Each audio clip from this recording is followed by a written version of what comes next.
आगे की बोले छे जाने छ हां हां हां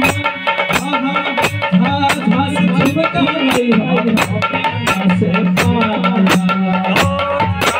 झुमका लैया पाटना से भाई हां हां झुमका लैया झुमका जाए से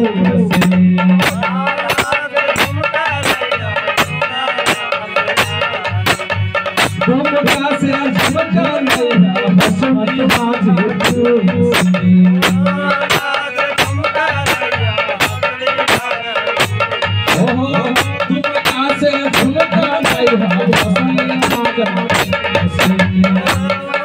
से झुमका लैया हसन बाजे लगाई गाना हो लगाई गाना हो गाना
आरो की कहै छै जाने छ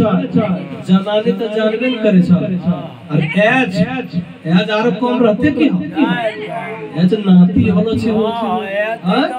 पूरा फूले पड़े छै एज फूलते होते कम कि नाती होले पोता होले अतनी होले हां एज उतना गदगद होते नाना नानी दादा दादी हां मम्मी पापा पूरा गदगद छै ना तो फिर लास्ट में कहे छे लास्ट में ढेर तो तब ने करबे फिर नातियम खर्चा छे ना पढ़े लिखे में लास्ट में हां बलिया से बाली नहीं है लास्ट का जवन बाबा कि बलिया से बाली लाई है गगन कानपुर से बलिया से बाली लाई है कान कानपुर से हो बलिया से बाली लाई है गगन कानपुर से बलिया से बाली लाई है कंगना कानपुर से मंगाई दाना हो मंगाई दाना मतलब लास्टे फरमाइश से आज हो बलिया से बाली लाई है कंगना कानपुर से बलिया से बाली लाई है कंगना कानपुर से हो पटना से पायल लाई है टिकुलिया तारापुर से पटना से बाली लाई है टिकुलिया तारापुर से हो नथिया नेपाल से लाई है पटना पाया पाया नथिया नेपाल से लाई है पटना पाया तो मंगाई दाना हो मंगाई दान के सब कर भाग भाग